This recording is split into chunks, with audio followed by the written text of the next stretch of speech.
to Talking Ball with Scotty and Sergio. Whether you're listening on Spotify or watching on YouTube, thanks for joining us, guys. And remember to like and subscribe. On today's podcast, Sergio and I will be going through the retirement of LaMarcus Aldridge, the devastating injury to Jamaal Murray, and what it means to the Denver Nuggets championship hopes. We'll marvel at Steph Curry's amazing run, including passing Wilt Chamberlain on the Warriors' all-time scoring list. We'll try and figure out what's wrong with the Chicago Bulls, discuss whether Boston's recent run of form can continue deep into the playoffs, and hello, Luka. We look at Luka's amazing buzzer-beating winner against the Grizzlies yesterday. But first, it ain't Talking Ball with Scotty without Sergio. Serge, how you doing, my brother? G'day. How are you? I'm great. I'm good, mate. How's LA treating you? It's pretty good. Things are starting to open up a little bit more lively. So let's just hope this virus keeps going away at a good pace. Yeah, a couple of days ago, I believe you were at happy hour watching one of the basketball games. The Nets versus the Sixers. Yeah, that was a first. It's been a while since I've sat at a happy hour and could enjoy basketball at a bar. But yeah, bars are starting to open up, like 50% capacity. You can sit inside. So yeah, it'll be good playoff season. Yes, we're getting there. We are getting there. Let's get started, Serge. Unfortunately, on a bit of a downer today. This morning, I've woken up to the news that due to an irregular heartbeat, LaMarcus Aldridge has called time on his career. Serge, you actually sent me the link while I was asleep. What's the reaction like over there? I think everyone took it really with a bit of tone of sadness. It's just very surprising as well because, he had just been traded to a championship contender, and it's kind of, I still wonder, I haven't really read too much into it, but I still wonder why he wouldn't stay with the team until season's end but apparently it must be a level of severity that he had to pull out immediately. And it's just kind of sad for him because this was a good chance of him getting a ring. Yeah, what I was reading is he was pretty scared when it happened. Like he just felt his heartbeat change. It was a little bit different. Got it checked, and I don't think he wants to take any chances. Man, he had a great career, a fantastic career spanning 15 years. The first 9, probably the best of his career, were spent with the Portland Trailblazers, where he made a name for himself as one of the best power forwards in the league. And to be honest, I'll never forget those mid to late 2000 teams that he had with him and Brandon Roy, a really young Nick Batum, Andre Miller, Marcus Camby. Man, that was a great team. And it sucked because the West was so deep, still is deep, but they could just never really make a run for a championship. Yeah, and it goes to imagine that team you're talking about with Greg Oden, if that wouldn't have gone south. Yeah, that's always one of the what ifs. And they had one of the best power forwards in the league. It would have been great to have a great center as well in Greg Oden. But he's left his mark. Like he's been a great shooter. He's been a solid defender, good rebounder. I don't think he's a Hall of Famer, but he's one of the more consistent guys over his 15-year career. Like he never stopped putting up good numbers. Yeah, I think he might be in consideration for Hall of Fame. Also, I think also when your career ends in this fashion, there's a little bit more leeway with, it's kind of a sad situation of how it could have ended. He had such really good years with Portland. He took some jump shots, some fadeaways from Dirk. He was really good off that one foot fadeaway. Very similar. He played in an era where there were a lot of really good power forwards as well. Tim Duncan, Kevin Garnett, Dirk Nowitzki, Chris Webber was timed towards the end of his career. So he played through a really good span of basketball and played all-star games in that time as well. So congratulations to LaMarcus Aldridge. We wish him all the best in his career after basketball, and all the best to him and his family and his health as well. In some other sad news, Serge, with 1 minute left in Monday's Denver at Golden State game, Jamal Murray went down writhing in pain with a knee injury. It didn't look good, and it was later confirmed to be the worst possible news with an ACL tear. I had already written this to all be about how good Denver had gone since they'd acquired Aaron Gordon, but different feelings now in Denver. It seems their championship hopes have taken an almighty blow, Serge, and what's this mean for Denver? Yeah, sad to say, but I don't think Denver has a chance anymore. Murray was a pivotal piece of them making that play, that championship push. It's going to be difficult for them to move forward now. I mean, who's going to jump into the point and score that many points or score even half the points that Jamal Murray was? You know, he's a guy, we saw it last year in the playoffs, who can put up 50, put up 40 if needed without hesitation, back-to-back games. So even though Jokic is having a MVP caliber season, I don't know if it's going to be enough to push them over the edge and over the Lakers and the Clippers and the Phoenix Suns for that matter. Yeah, it looks like Monte Morris will probably come into the point guard position. He's a good player, but Jamal Murray, just, man, the way he could move around the court, dribble, shoot. He's a great three-point shooter. Wasn't having probably his greatest shooting year this year, but you knew once the playoffs started, that's when they were going to need him. Everyone's having it's a difficult season. They went deep in the playoffs last year, so they're not really rested. He's a young player. I don't know how his conditioning has been, if he's been on point, if he's used to it. Because you see, like all the other players taking a lot of nights off. Jamal Murray was not one of those players this year. No, definitely wasn't. And there's been a lot of critique over these injuries. I was reading today. People are upset because the NBA's never jam-packed a season like they have this year, and we're seeing repercussions like in those injuries with young players. To be honest, I don't think we've seen as many injuries as I thought there might have been this year. Yeah, I might be wrong, but that might be the first ACL tear. Haven't heard of any Achilles tears this year. Knock on wood. You don't want anyone to get injured. Yeah. I just feel bad for Denver. Like mentally, it's such a big blow that brings them down. I honestly thought they had as good a chance as anybody in the West this year, especially with the acquiring Aaron Gordon, MPJ. Michael Porter Jr. was playing on a different level. Their bench looked really good, and I just think it's too hard now. There's teams just who are stacked at the point guard position, and it's always good to see the support coming from a lot of the players. As soon as he went down, all the Twitter, all the big players and personalities in our league all got behind him, really wanted to wish him well, which happens a lot, which is one thing I love about the NBA.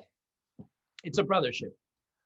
They know how much it hurts. And these injuries, the ACL, the Achilles, the ACL, it can take easily 9 to 12 months.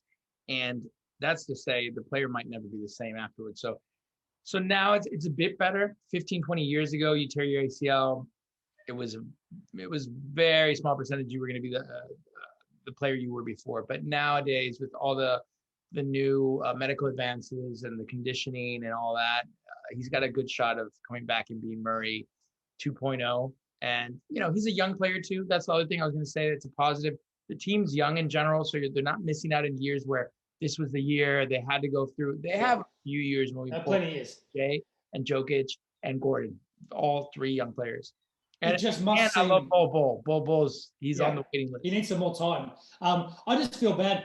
They've got a pretty much MVP season this year from Nikola Jokic, and unfortunately it might get wasted. But I don't think Jokic is going anywhere the way he's playing. Like, he's going to play like this. It's not like his game is predicated on speed or agility or anything. He's going to be one of the best centers in the league for a while. Let's move on to a lighter note, Serge.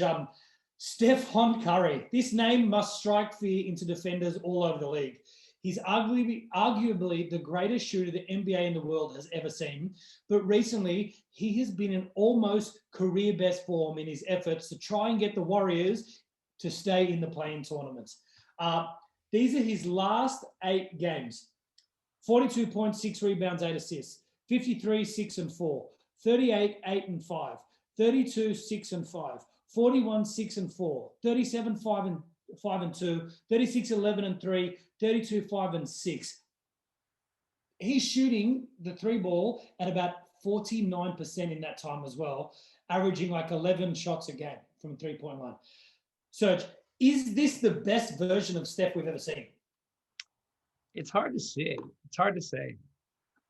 It makes me go back to the season before they got Durant. And I would have loved, they should have never lost that finals.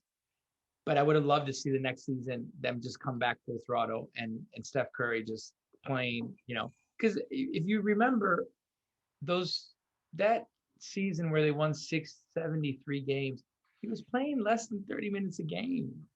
So he was putting up those numbers. And it's similar to this season. The other day, they made him sit. And he had already, in 29 minutes, he had scored, I don't know, 30. It was 42. 40. That was the 42 game. That's it. 11 threes. Exactly. And Steve Kerr did not let him come back in the game. He was getting up, and Steve Kerr's like, no, sit down.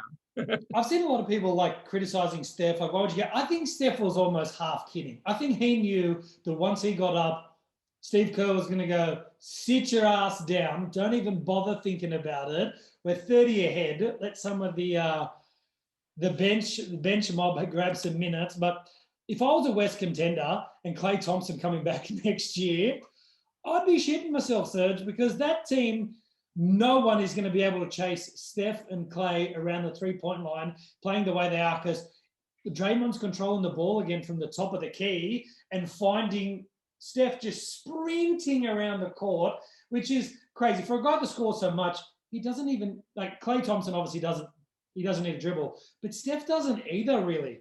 You can just find him in spots. They don't need the ball in their hands. They're those shooters that don't need the ball in their hands. They don't care about it. They just want an open shot. And for any of you viewers, next time you watch Golden State, just watch Steph Curry when he doesn't have the ball. He's never stopped. He's the most annoying guy to defend. And he doesn't. He's so fit, man. I remember hearing years ago, like, a lot of the players obviously got to watch what they eat. And he said, I eat whatever I want. He goes, my wife's obviously a celebrity cook, so she cooks food all the time. But he goes, I pretty much never stop running once I'm on the basketball court. So he goes, I drop weight and struggle to keep weight on. He's a skinny kid. He also passed on some muscle. 100%. He also passed Wilt Chamberlain for all-time Warriors scoring list. And anytime you pass Wilt on any list, that is an achievement, Serge. Yeah. That was a great game to watch. We were both watching at the same time. Yeah, awesome, awesome. The only bad thing was the end of that game. And the reality is, if Steph Curry was a little bit hungrier or they were chasing accolades, I mean, one day he's going to drop 70 with no issues, I think. Yeah, just give him a shot. Let's move on to something a little bit closer to your heart, the Chicago Bulls. Your Chicago Bulls, Serge. They were major players at the trade deadline, bringing in all-star Nikola Vucevic to join Zach LaVine in hopes to push them out of the play-in picture and into the top six. But things haven't worked out that way. Since the beginning of March, they have gone 7-14, including 3-7 since Vooch got there. Serge, what's going on in Chi-Town? It's hard to say. I've been trying to analyze watching the last few games, which have been tough to watch. We had a couple tough losses. That could have gone either way, but yeah, a couple blowouts as well. And the thing with them is that we started off with a young core as starters with Kobe White, and they're marketing coming back from injury, but also supposed to start. And now recently they've been benched. So I think that's taken a lot of the confidence out of the young players, and maybe they haven't really done well with that situation. They haven't really known how to embrace a bench position and just understand that it's part of their growth. It's a moment, and they can really capitalize on coming off the bench and giving the second unit that push. So I think that's been an issue for the Bulls, and they're not really finding their homeostasis at the moment with the new team and with Vucevic. Vucevic and LaVine have kind of done all right, but they need to figure out who's taking shots and how they can help the team and how they all coexist. That's and, it. Get their other players into rhythm as well, because it's not about them shooting 20 or 30 shots. It's not about that. It's about the team being a threat so they can get those open looks. So they're down to 10 games below 500 now, and the Wiz, the Raptors, and even the Cleveland Cavaliers are starting to catch them for 10th. LaVine is now in health and safety protocols for 10 to 13 days, so he's not playing nearly for 2 weeks. We had chatted about it the other day. Does the word tank start coming out a little bit in their season? I mean, and also, do we really know the health and safety protocols, like why they happen? Do they have to be proven? Like, it's got something to do with COVID, obviously. Like, he's obviously come into contact with. I ran into my cousin who has COVID. Yeah. They have to obviously sit these guys out, otherwise they're gonna. Man, LaVine comes back and the whole team gets it. NBA sitting there postponing, like they can't bring anyone. They're postponing a ton of games again. Yeah, it's I don't know. Well, hopefully the Bulls can turn it around soon. Like, just even for 10th, you have a chance then. Like, you can beat some of those teams. Yeah, I mean, I was hoping the Bulls were gonna creep into the 7th or 8th position, but now it's looking, we're battling to get into the play-in. And with play-in, I mean, if the Bulls catch a little bit of heat and they get a little rhythm going with the team, and Levine is back, you never know. But On the opposite, yeah, sorry. who knows? Yeah, on the opposite side of the spectrum, the Boston Celtics are finally starting to put it together. They've won 4 in a row, including 2 wins on the road against the Nuggets and the Blazers. Jason Tatum has his team humming. They're up to 5th in the East now, just a game and a half back of the Hawks in 4th. It's been a pretty inconsistent season for the Celtics, but finally it's coming together in the final month of the season. Serge, should the top 3, the Nets, the Bucks, and the 76ers, should they be worried about the Celtics? And the Celtics, have they got a chance maybe to make it to the finals this year? I don't think so. I don't think the Celtics have had a year. It's been a tough year for them. I actually just read that Tatum's been battling COVID symptoms for 3 months. Did you know that? And he doesn't have it. That's crazy. Yeah. So he's actually using an inhaler still before games when he never used an inhaler in his life. So that's kind of scary, not to add to like the COVID fear out there, but this is an athlete, top notch, Yeah. 24. Yeah. You know? So I just want to say that Boston, I think, are the 4th best team, maybe apart from Miami in the East. I'm putting Miami a great team right now. But the thing is, I don't think Boston can deal with any of those big 3 teams. The more I watch 76ers, I don't understand how anyone's going to be able to stop Joel Embiid come playoffs, because he destroyed my Mavericks the other day, went to the line like 17 times. Dallas didn't have Porzingis, but Porzingis can't do anything against Joel Embiid. There aren't a lot of forwards that can do anything against Joel Embiid, especially in the East. Yeah, maybe you have to put Giannis at center, but... And the thing is, right off the bench, you got Dwight Howard, who's a monster on defense. If he's playing 12 or 15 minutes, his numbers have been amazing lately.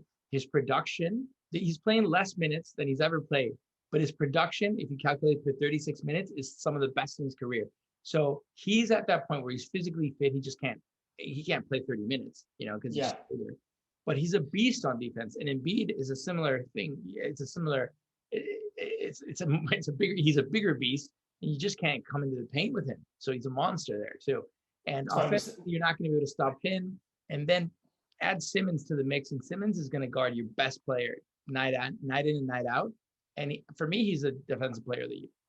And they've got 3 lockdown shooters. We started talking about the Celtics. We ended up talking about how good the 76ers are. Joel Embiid. Next podcast, we'll definitely have a chat about Joel Embiid, because he's pushed himself back into the MVP race. To finish the pod up, Serge, we can't leave without talking about Luka Doncic's crazy game winner. Grayson Allen misses 2 free throws to ice the game for Memphis. Dallas take a timeout with 1.8 seconds remaining. They find Luka, who splits 2 defenders and throws up a one-handed falling forward 3-point attempt that hits nothing but net. I have never seen anyone shoot or score a winner like that, Serge. No, nothing like that comes to mind. He split defenders and he leaped forward from the 3-point line. He as the ball was going through the hoop, he was pretty much under the basket. So it's almost like he jumped from the 3-point line, lobbed it up, and ended like he was doing a layup pretty much. I've never seen anything like that. Nothing like it. I'm sure Serge put a photo up of him now. It's so awkward the way he's done it, but mate, he practices these things all the time. That's why you can hit them, when you practice, and you don't stop shooting. Yeah, I mean, Luka's cold-blooded. I've been watching videos of him when he was 16, 17. Unbelievable. And, tie game in Europe, who are they going to? They were going to the 16-year-old over 30-year-old players that have 10, 15 years in the league. They were giving him the ball, and he was just ice cold. Insane. Well, that's it for us today before my laptop dies. Remember, guys, you can listen to us on Spotify, watch us on YouTube. Remember to like and subscribe. Follow us on our socials. You can also donate to the GoFundMe page to watch my beard keep growing. It's getting worse and seedier every day. That's it for us. We'll try to be back early next week to catch up on some stuff. Serge, any final words? Nothing, guys. Enjoy the weekend, and we'll catch you next week. Have fun. Enjoy the weekend. Stay safe, guys. Peace. And Serge, play that music, brother. Boom.